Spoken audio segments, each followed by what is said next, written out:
Hey gamers, it's G from the corner, and on this nice crisp November afternoon, I feel like I want to talk about Nintendo Switch 2 editions. You know, the Nintendo Switch 2 has been out for quite a while, alright, and we've gotten quite a few games from Nintendo, with plenty of games in the horizon for the coming year, but the one thing that has been very, very interesting to me has been the Nintendo Switch 2 edition trend. This was something that, we first learned about at the start of the year and have since seen time and time again through plenty of different games coming to and already available on the system. And so I just want to talk about them a little bit, and I want to figure out what games Nintendo has planned for Switch 2 editions, because people kind of talked about this a lot, like before the system was coming out, as it was coming out, but I think now, especially with the Animal Crossing New Horizons Switch 2 edition coming up, these games are going to be they're going to take up a different kind of space in the release schedule than we originally expected. To start off, I want to talk about the games that have already gotten Nintendo Switch 2 editions. Legend of Zelda Breath of the Wild, Tears of the Kingdom, Animal Crossing New Horizons, Kirby and the Forgotten Land, Super Mario Party Jamboree, and Super Mario Bros. Wonder. These are at least the first-party Nintendo ones. There have actually been plenty of third-party games that have gotten Switch 2 editions, but most of those are through free upgrade packs, and the only new additions are performance boosts. At first, Nintendo had introduced two pricing schemes for these, $10 US and $20 US. I'm only going to be referring to US prices just for convenience's sake. That's the number most people throw around, and everybody knows their conversion. They don't really change across regions, with a few exceptions. Japan has always had very fluctuating game prices, at least from my perspective, looking at Nintendo trailers and seeing what the prices are in Japan. But these are the prices in North America, and then you can compare. They're the same tiers in Europe, Canada, everywhere else.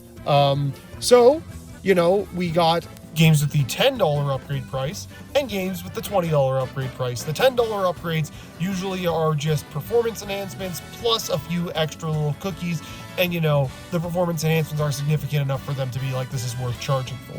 Whereas the $20 ones throw in some extra new content like Mario Party, Kirby, and I'm going to assume this will be the case with Mario Wonder, considering how much that game seems to be adding with its Switch 2 edition. Kirby got a mini campaign using assets from the base game, and Mario Party got a few new modes. It doesn't seem like they want to just add more of the same, at least if they're adding more of the same. It's not the main thing that they're advertising with the upgrade pack. But yeah, the four ones, the two that came at launch at the $10 tier and the two that came after the fact at the $20 tier, were kind of our main things to go off of for a while. In fact, the September Direct came and went with only the announcement of the Super Mario Bros. Wonder Switch 2 edition, which was very interesting. However, just last week at the time of this recording, Nintendo decided to be like, hey, actually, guess what? Animal Crossing is getting a Switch 2 edition, and it's going to be, well, the thing is, it's not a big upgrade. It's only $5. It's cheaper than any of the other Switch 2 editions from Nintendo, but feels like it definitely would fit the $10 tier. There's no new massive content being included with the Switch 2 edition, although there is a bunch of new stuff coming to New Horizons in an update that's dropping the same day. So it's kind of at the same time sort of deal, kind of not. If you're playing on Switch 1, you still get all the new content, but they made a Switch 2 upgrade. It's essentially like they're making a Switch 2 upgrade and they're adding a bunch of new stuff to the Switch 2 version, but they're saying, hey, you know what, it can all run on Switch 1, so we're going to let it run on Switch 1 as well. That is set to launch in January, with the Wonder Switch 2 edition set to launch sometime in the spring. Now, the thing with these Switch 2 editions is that they really haven't taken the place of major releases. I think the first one that I'm seeing that I genuinely feel like is being treated as the big release for the month is the Animal Crossing one, because, well, there's nothing else coming out in January. Mario Party launched a week after DK did, and Kirby, granted, was the only retail release from Nintendo that month, but Dragon Quest Drive came out earlier in the month, and September was empty anyway, so they might as well have shoved something out there from them. But otherwise, again, nothing till January Switch 2 edition wise. And then sometime in the spring for Wonder, but considering how many games Nintendo has dated for the spring, I'm pretty sure this is not going to have a month to itself. It'd be very odd if it did, in my opinion. But let's get personal. What have I thought about these Switch 2 editions so far? So here's my thing. I think the performance-wise, all that stuff is super, super great. However, there have been quite a few missteps. Personally speaking, I thought the Kirby and the Forgotten Land DLC was good enough. It barely justifies the price point, and honestly, kind of just feels like needless filler to the game. I think the game was already pretty damn complete as is, but being like, here's DLC that adds like one new boss that uses the same model as the old final boss, didn't really feel too worth it to me. I really hope it didn't take away too much from development time on the next mainline Kirby game, but whatever, we'll find out about that game when it's about time for it to come out. Then Mario Party Jamboree I did not pick up. It's a Mario Party game with post-launch, which is what we have wanted forever, but it just wasn't what we wanted. There was no new boards, no new mini-games. Well, there were new mini-games, but you couldn't really play them in the main game. At least I think you couldn't. They were all co-op, if I'm not mistaken, with a few exceptions. It also had this weird thing where, like, all the new content, the Switch 2 edition, was in, like, a separate chunk of the game. Like, if you want to play all the stuff from the base game, you have to play the Switch 1 version, and then the Switch 2 version has like only the new stuff and like the base main Mario Party mode. It's really weird. It's really, really weird. I don't get it at all. You know, it's funny because I thought that would have been the easiest Switch 2 edition. That wouldn't feel like it was kind of slapdash together because the game just came out. I assume they were developing it and the Switch 2 edition for it at the same time, but I guess not if they couldn't make the whole game work together as one product. I don't know, it's weird. So yeah, my expectations for Switch 2 editions, content-wise, are kind of low, which sucks because the Mario Wonder stuff looks really, really great. I'm just worried that it's not going to be all that based on the precedent that Nintendo has set, and pretty much nothing else because, you know, seeing that $20 price tag on the DLC, they haven't priced it as such, but I assume that is what it will cost. Like, it seems like there might be a lot here, but we'll have to wait and see for that. Although I need to apologize, due to the unscripted nature of most of these videos, I neglected to mention two Switch 2 editions that I barely even realize are Switch 2 editions. That would be Pokemon Legends ZA and Metroid Prime 4 Beyond. Those games have Switch 2 editions, but in reality they are upcoming Switch games being released with Switch 2 SKUs that cost $10 extra. Pokemon Legends ZA might be the worst Switch 2 edition value proposition-wise. It is $10, and you get nothing.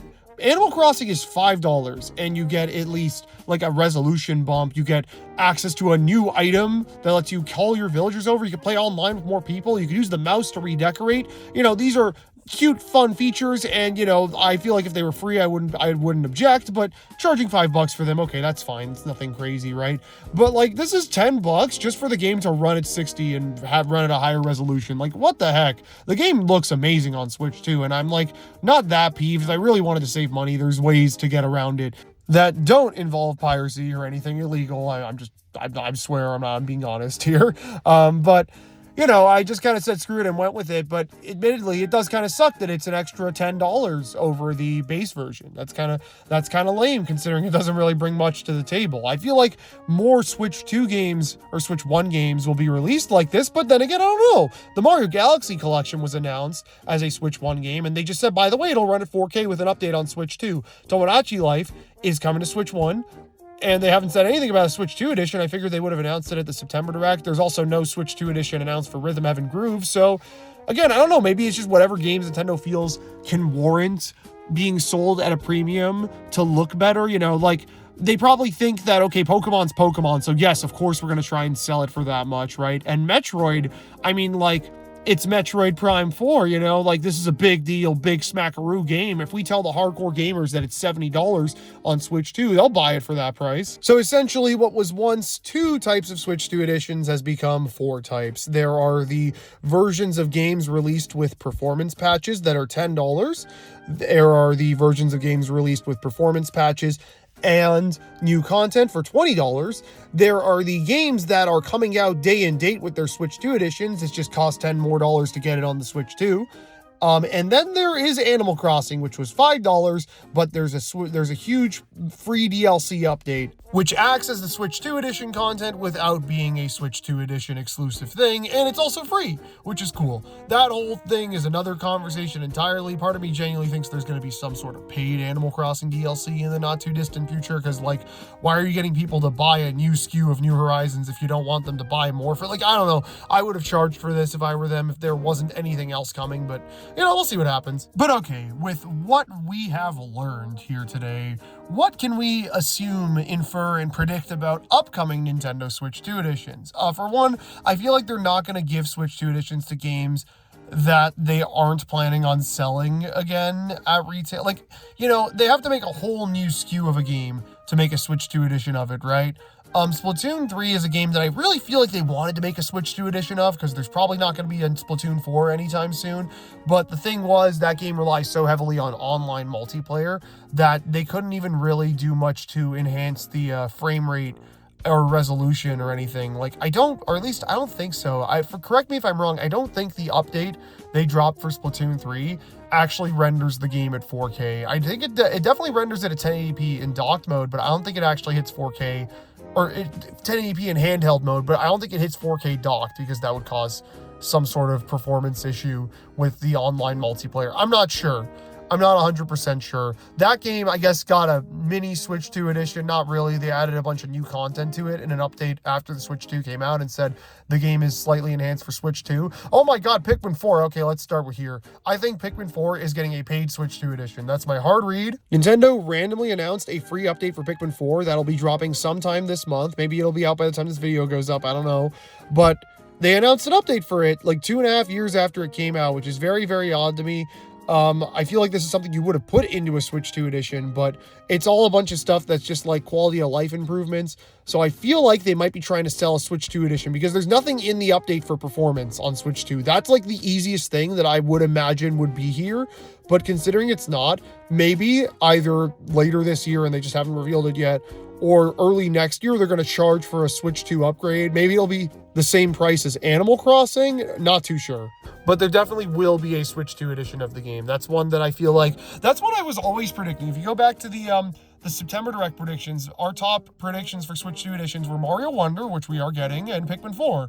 Two big Nintendo Switch games from 2023 that I feel like Nintendo would be totally down to give a second lease on life with a new Switch 2 edition. I don't know. That's the thing with the Switch 2 editions. From what we've seen so far, they're only going to do very important games. You know, I remember people were saying something like the Thousand Year Door is going to get a Switch 2 edition, and they're going to introduce Luigi's Campaign, you know, the one he always talks about that you never get to see. You're going to be able to play it. And that just makes no sense to me, because that would, A, ruin the joke of what the hell is Luigi talking about? He's probably making half of this stuff up.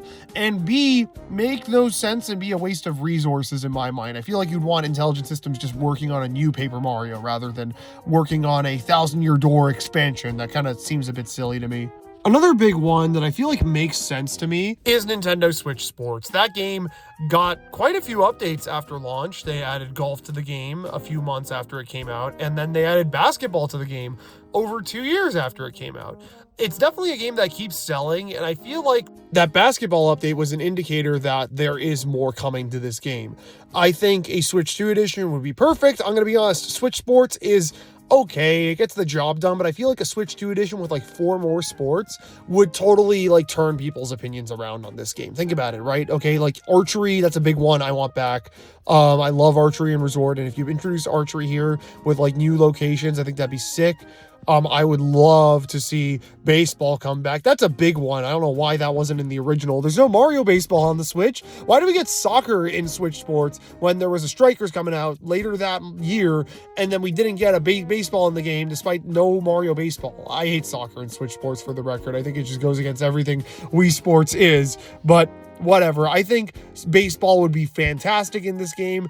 I'd love to see curling. That'd be a sick new one, you know, use the Joy-Con mouse to you as a brush, or, to slide the curling rock, whatever it's called. I think that'd be sick. That'd be sick. And there's probably other ones that I'm not thinking of that would make a lot of sense with the Switch and the Switch 2. They could also do this as a $5 expansion that has, the new sports coming as free updates or DLC.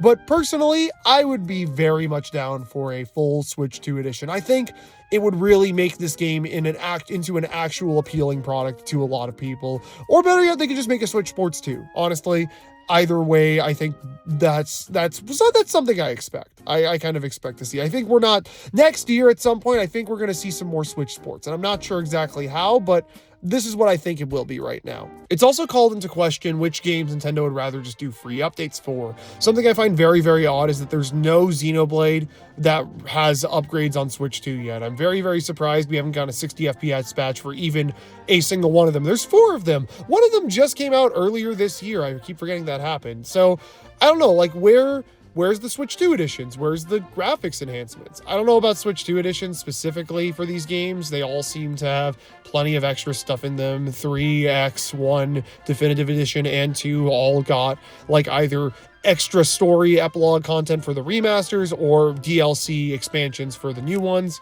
So I'm not really too sure. I feel like maybe you could get away with doing $5 upgrades for all of them, make the Xenoblade fans spend $20 to upgrade all of their Xenoblade games. I think that sounds like a pretty smart idea to make some quick money, but I don't know, right? I don't think any of the Pokemon games are going to get them. Scarlet and Violet just got a performance update via a patch, right? Which, is all the more confusing why ZA is a Switch 2 edition. Whatever, that's besides the point.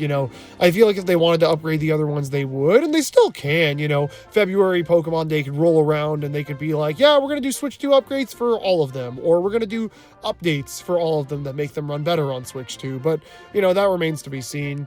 Again, it just comes down to what Nintendo feels deserves: an update that, gets some press and makes fans happy, or a full retail release that will cost more money and make them a boatload profit. It really just depends on what they deem as valuable and worth doing. There's plenty of games that could use free updates that haven't gotten them, but, maybe those teams are just too far disbanded at this point and they're working on other things and it's unimportant. Like Mario and Luigi Brothership. That could totally use an update, but it's probably not going to get one. There are, however, 2 more big games that I feel must be discussed. These are games from major Nintendo franchises. These franchises have no real representation on Switch 2 yet. Their original games did not get free updates and have not had Switch 2 editions yet. They could both very well get Switch 2 editions or brand new entries in their series. I am, of course, talking about Mario Maker. Okay, that's not really a franchise, it's a series, and Super Smash Bros. Let's start with Mario Maker first. I could very easily see a Mario Maker 2 Switch 2 edition. I think that'd be a very funny title.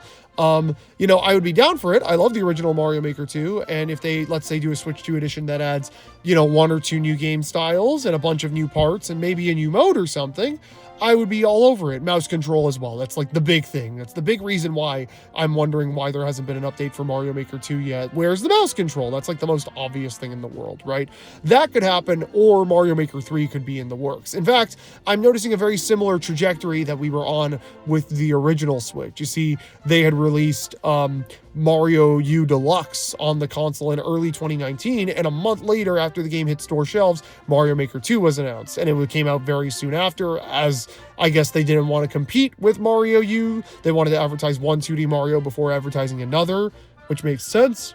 So I imagine them wanting to do a similar thing here. Maybe not immediately, but we will not hear about Mario Maker 2 until after Mario Wonder Switch 2 Edition, or Mario Maker 3, by that, I mean.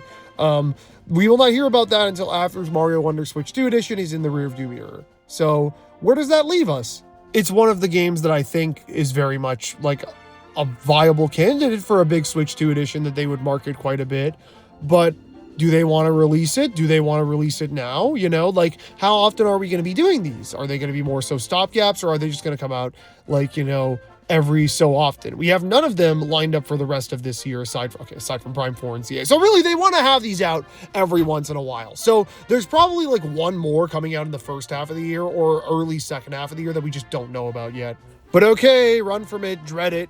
it comes all the same. Let's talk about Super Smash Brothers. Oh boy. So Masahiro Sakurai, he's just wrapping up Kirby Air Riders right now. It's going to have a day one update. He hasn't had time to do anything else. Or has he? Has he been working on a new Smash Brothers? Perhaps a Switch 2 edition of Smash Brothers. When you say a Switch 2 edition of Smash Brothers, what the heck are you talking about? I'm going to be real. The only way I see a Switch 2 edition of Smash Brothers happening is if it's in the Animal Crossing format, where the game will be $5, but they will be selling Fighters Pass 3 as a thing. Maybe they could stretch it to $10 or $20 if they want to put in an extra mode exclusive to Switch 2, but there is no way more characters is only going to be on Switch 2. That'd be dumb. That'd be silly.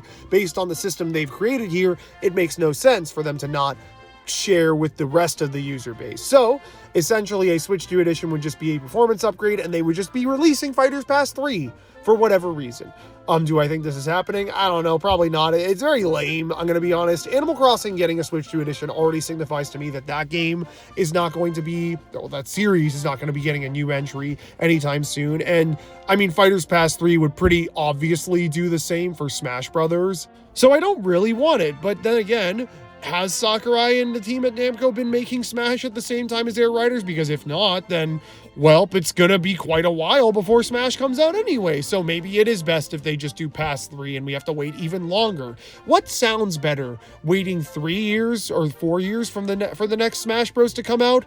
Or we get Fighters Pass 3, which gives us another like a year or year and a half of Smash Bros content. However, we don't get the next Smash Bros for another 6 years or 7 years. You know, like, it really just depends on what you prefer. Pick your poison, essentially. And honestly, if I have to wait that long, I'd rather just wait it out now and get the new big Smash Brothers as soon as possible, rather than get more Ultimate characters. I'm done with Ultimate. I'm done with it. You know, it's a fun casual game, and I love booting it up with friends to have a good time, but man, it's just so sad when I see it still being played so competitively, because it is just not a good competitive game. And, you know, I hope the next Smash will be a good one, or at least there will be a further attempt to make it a good one. I mean, they always make each Smash more competitive than the last ever since Brawl, so really, I have no reason to believe that that won't be the case, but I just kind of want us to get there already. So yeah, I don't really want to stick to Smash. But yeah, I guess to wrap it up, which one of these do I think are likely? I think Pikmin 4 is likely. I think Switch Sports 2 is likely. Switch Sports Switch 2 Edition is likely. I mean, I think Mario Maker could go either way. And I think Smash Bros would really suck, and I don't really think it makes much sense to do. But yeah, all in all, these Switch 2 editions have been pretty cool. Much more cool than the Wii U ports, dude. Like, when they would be like, get ready to pay full price for Donkey Kong Country Tropical Freeze on the Switch, we added an easy mode. This is worth buying the whole game again. That was the dumbest crap ever. They did that so much in the first 2-3 years of the Switch's life cycle. It's so nice that instead we are getting versions of games that can already be played on the Switch, but that just are better. You know, like, there's no ifs, ands, or buts about like, oh, is this just the same game, but I have to buy it all again? No, it is, you're getting what you pay for. You are paying for upgrades of the game, and if you want to buy the game from scratch, you can buy a new little box with the Switch 2 logo on it, and it has a stupid blurb of text at the bottom. I am totally down for this. I am down for them to do it with more titles like the ones I mentioned here. You know, obviously I don't want this to overtake their new releases, but I'm going to be honest, the 2 that are coming out, I guess the 3 that are coming out, all are very much enticing for me. You know, Metroid's going to have mouse controls and run extremely well, so I can't wait for that. And Animal Crossing, well, okay, the actual Switch 2 edition stuff is just kind of neat. It's more of a novelty than anything, but I will say I'm very excited for the new content coming to the game, and Mario Wonder could be the best Switch 2 edition of them all. We'll have to wait and see. When will we see more? Probably in the new year, but what do I know? They could drop an announcement for Pikmin 4 Switch 2 edition next week, right? Like, there's no saying that they can't. But if that does happen, you can bet I'll be there to make a follow-up video on it. That's all I have to say about these Switch 2 editions today. I will catch you guys on the next one for more Switch 2, Nintendo, and other things gaming as well. Keep yourselves cornered for all that, and bye. That was a weird ending, but yeah, bye.